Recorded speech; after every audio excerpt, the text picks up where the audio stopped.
Buenas tardes.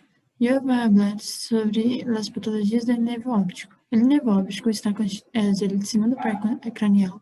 Está constituído por el disco óptico, nervo óptico, quiasma óptico, trato óptico, corpo geniculado, radiações ópticas e corteza occipital. Se afeta uma destas áreas, o nervo óptico estará afetado e vai prejudicar a visão. A patologia do nervo óptico, o papiledema. O papiledema constitui uma afectação na papila. Se dá uma inchação de disco e a etiologia se dá pela pressão, aumento da pressão intracranial, usualmente sem perda da visão central.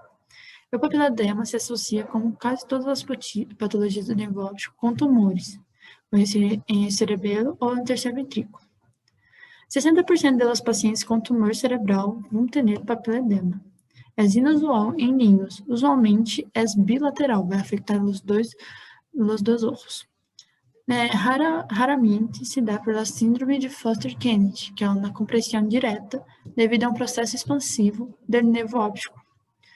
Também pode se dar por um tumor do lóbulo frontal, que vai ser a compressão do nervo óptico, e aumento da pressão intracraniana, que vai se dar o papiledema. Os signos do papiledema são bordes borrados e elevados, é mais notório margem superior e inferior, aspecto estriado de fibras nerviosas, hiperemia de disco, dilatação capilar e venosa, hemorragias de disco, hemorragia de retina peripapilar, e seus sintomas vão ser, de início, uma não perda da visão central e oscurecimento transitório de 5 a 30 minutos. Outra patologia que eu vou lembrar é sobre a neuropatia isquêmica anterior, que é conhecida também como NOIA. Usualmente se dá em maiores de 50 anos, é uma perda da visão e dolor precoce, se dá ao despertar pela manhã. 70% a 80% é um defeito altitudinário inferior ou arquado do campo visual. Vai também se dar a descromatopsia, que é a discapacidade da visão pelos colores. Se dá uma inchação e palidez, hiperemia em el nervo óptico, é raro. E também se pode haver hemorragias peripapilares, que é mais frequente. Se também há um estreitamento anterior peripapilares, é mais comum em pacientes com hipertensão arterial. Se dá uma atrofia óptica. As causas são duas, se pode dar por arterítica e não arterítica. A arterítica se dá por arterites de células gigantes, que vão causar um engrossamento inflamatório e trombose da microcirculação ao redor da cabeça do nervo óptico. Se dá em maiores de 70 anos. Se dá uma perda severa da agudeza visual. Sem tratamento, 65% desenvolve bilateralidade, causa cefaleia e claudicação mandibular, que é o dolor na mandíbula. E a causa não arterítica se dá por vasculites, como lúpus, pericardites, nodosa e outras enfermidades do tecido conectivo. Se dá também por la migrânia, usualmente em menores de 70 anos, generalmente é unilateral. Se dá também por la anemia aguda, por perda severa. Se dá em idades entre 40 a 60 anos e bilateral e simétrico. Se dá também por cirurgia prévia de catarata, que a causa é desconhecida. 90 a 95% das neurites ópticas se dá em maiores de 50 anos. Possível etiopatologia é a insuficiência vascular. Se dá maiormente em sexo masculino, de idade avançada, em hipertenso e pessoas com hipercoagulação. Graças, esto é tudo. Olá, meu nome é Suzane Soares Brasil, minha matrícula é 23253, meu grupo vai falar sobre as patologias do olho. Aqui nós temos a anatomia do olho e eu especificamente vou falar sobre enfermidades da órbita e dos párpados. As patologias da órbita e pálpebra são mais comuns que sejam fraturas. E os problemas da órbita ocular requerem sempre uma atenção médica por parte de um oftalmólogo que vai valorar se a infecção pode causar problemas a nível da visão. Os sintomas mais habituais vão ser dificuldades para abrir o olho e lacrimir. Só há duas situações em que vai ser necessário que seja um tratamento quirúrgico para isso. Vai ser quando a fratura produz uma alteração na musculatura que se encarga do movimento dos olhos e a solução vai ser liberar este músculo afetado e vai restaurar a integridade da parede orbitária. Vamos ter a segunda situação que vai ter necessidade quirúrgica, que vai ser com enoftalmos, ou conhecido como olho hundido. A fratura é de um tamanho considerável e que se produz em uma expansão da cavidade orbitária. E o tratamento vai ser reconstruir a parede orbitária. Temos também uma outra enfermidade que vai ser a oftalmopatia de tiroides ou enfermidade de Graves, conhecida como orbitopatia tiroidea, que vai se manifestar por a propulsão da órbita e a retração palpebral. Pode ter miopatia restritiva e os músculos vão perder a elasticidade e pode ter também visão doble. Seu tratamento vai ser médico e ou radioterápico na fase inflamatória e quirúrgico para corrigir as sequelas funcionais e estéticas. Podemos ter também a evisceração, que vai ser um procedimento que se realiza quando o olho ha perdido a visão e é doloroso. Podemos ter também a extinteração e tumores orbitários, que vão ser classificados em benignos e malignos. Agora vou falar sobre as patologias de los párpados. Os sintomas mais comuns vão ser inflamação, enrijecimento do párpado, irritação, picor, escorçor, lacrimeu e excessiva sensibilidade à luz. As bolsas de los párpados vão aparecer com a idade, pero vamos ter duas situações, que vai ser o entropião e o ectropião. O entropião vai ser o párpado voltado para dentro e o ectropião o párpado voltado para baixo. Vamos ter também enfermidades como a blefarite, a dermocatalase, laptose palpebral, triquise, ectrópio, entrópio e tumores palpebrais, que vão poder ser cistos, papilomas, chantelasmas e, de novo, pode ter também tumores malignos. É isso, graças. La conjuntiva muestra zonas topológicas como la palpebral, que es un epitelio escamoso estratificado no queratinizado. Va a responder a la inflamación mediante la formación de pliegues papilares. La conjuntiva de Fornix es un epitelio cilíndrico solo estratificado de células ricas de caliciformes. Tiene tejidos lagrimales y linfoides asociados que pueden estar aumentados de tamaño en la conjuntivitis virídica o por tumores linfoideos malignos. La conjuntiva vulvar es el epitelio escamoso estratificado no queratinizado que recubre la superficie ocular. La cicatrización de la conjuntiva va a determinar la pérdida de células caliciformes, así se produce un ojo seco, aunque la producción de la película de lágrimas acuosas sea adecuada. Determinadas pueden ser verídicas o bacterianas.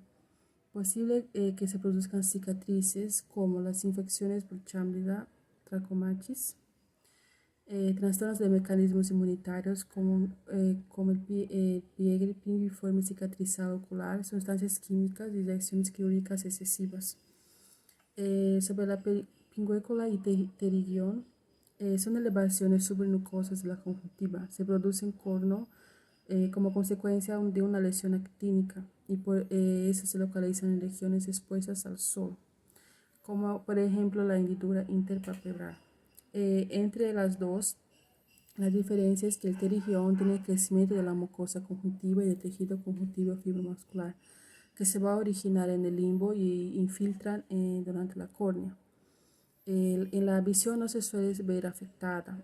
Se van a extirpar por motivos estéticos porque producen irritación. En raras ocasiones se van a asociar a la melanoma o carcinoma epidermoide.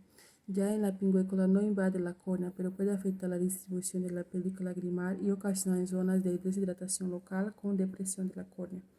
En la córnea, su anatomía funcional es la película lagrimal que recubre no el cristalino, pero va a constituir la principal superficie de la refracción del ojo. La córnea es transparente porque no existe vasos sanguíneos ni linfáticos en el estroma. Eso reduce también notablemente el rechazo de los trasplantes corneales. En la queratitis y úlceras, las bacterias, los hongos y los virus y los protozoos pueden ocasionar úlceras corneales. En la disolución del estroma y se acelera por la activación de la colagenasa. En algunas de las queratitis muestran datos característicos. En el queratococo, el adelgazamiento y la lactasia de la córnea condiciona que ésta adopte una forma crónica y distorsión de la visión. Las alturas de la capa de Bowman son características histológicas. La activación de las metaloproteinasas puede ser la causa, pero no suelen encontrarse inflamación. Olá, meu nome é Alberto Guimarães Batista e eu vou falar sobre patologias do segmento anterior e úvea. A úvea está composta por corpo ciliar, íris e coroides. A primeira patologia que eu vou falar é sobre a catarata e tem uma definição de catarata é um nome que se lhe dá a qualquer opacidade do cristalino que não necessariamente afeta a visão. Em la etiologia, a causa mais comum de cataratas é o envelhecimento, que é a catarata seniles. Em la epidemiologia, é a principal causa de cegueira tratável nos países em desenvolvimento. Em las manifestações clínicas de la catarata, os sintomas incluem visão borrosa, disminuição da sensibilidade a los colores e ao contraste, visão doble onde um ojo, maior sensibilidade à luz. O diagnóstico está composto por exploração ocular de rotina, a biomicroscopia e o tratamento. O único tratamento curativo de la catarata é por meio quirúrgico, que é a fasectomia. Agora eu vou falar sobre o glaucoma. O glaucoma, a definição é que é um grupo de afecção ocular que danya o nervo óptico. Se dá por uma obstrução do canal de drenagem de humor aquoso. Por acá está o drenagem, o canal de drenagem de humor aquoso. Em la epidemiologia, é a principal causa de cegueira em pessoas maiores de 60 anos. Os sintomas estão compostos por pontos cegos irregulares em la visão lateral, visão de túnel, dolor de cabeça intenso, dolor ocular, náuseas, vômitos, visão borrosa, a luz ao redor das luzes. O diagnóstico do glaucoma é medir a pressão intraocular, verificar as zonas periféricas da vista e inspecionar o ângulo de drenagem. Em o tratamento, se pode utilizar gotas para os olhos como as prostaglandinas, medicamentos orais como inibidores de anidrasa carbônica. Também se pode utilizar métodos cirúrgicos como a terapia da laser e cirurgia de filtração. Agora eu vou falar sobre uveitis, que a definição é a uveitis é uma forma de inflamação ocular, afecta a capa média do tecido da parede ocular. A etiologia é a possível causa de uveitis são uma infecção, lesão ou enfermidade autoimunitária ou inflamatória. Em la epidemiologia, é a terceira causa de cegueira evitável. Em las manifestações clínicas, se apresenta com enrojecimento de los ojos, dolor ocular, sensibilidade à luz, visão borrosa, pontos oscuros que flotam no campo de visão e visão reduzida. O diagnóstico é a avaliação da visão, tonometria, exame com lâmpada de hendidura e oftalmoscopia. O tratamento se pode utilizar medicamentos que reduzem a inflamação, como corticosteroides, junto com gotas para os olhos. Pode ter complicações como uveitis de la cicatriz en retina, glaucoma, cataratas ou dano no nervio óptico. Gracias. Quanto a la retina y el vitrio, hablaremos de la anatomía funcional, que la retina neurosensorial es una derivación embrionaria del diencéfalo, por lo tanto reacciona a las lesiones a través de la glucosa. Bueno, aquí apreciamos un esquema donde vemos el vitrio, la membrana limitante interna y las capas de fibras nerviosas. Bueno, cuanto a las patologías de la retina y vitrio, tenemos el destacamiento retiniano, que es el desprendimiento retiniano, que generalmente se clasifica por su etiología basada en la presencia o ausencia de ruptura retiniana. Cuanto a las enfermedades vasculares retinianas, tenemos la hipertensión, que van a ser una alteración de la pared arteriolar, que van a afectar, por ejemplo, los vasos estarán más estrechos y la coloración de la columna de la sangre puede cambiar de rojo brillante a cobre o plateado. Bom, la diabetes mellitus também está involucrado em essas enfermidades por el engrossamento de la membrana basal del epitelio del corpo ciliado, que é um marcador histológico fiável de diabetes mellitus. Outras degenerações retincionais podemos mencionar a retinitis pigmentosa, que é uma afecção hereditária que resulta de mutações que afetam varilhas e conos. E também a retinopatia de la prematuridade, que vai afetar a bebês prematuros ou recém-nascidos com bajo pesos que são tratados com oxígenos. Quanto às neoplasias de retina, temos a retinoblastoma, que é a malignidade intraocular primária mais comum de los niños. E também o linfoma de retina, que é um tumor agresivo que involucra característicamente as capas da retina derivada do cerebro. Muchas gracias. Esto sería todo.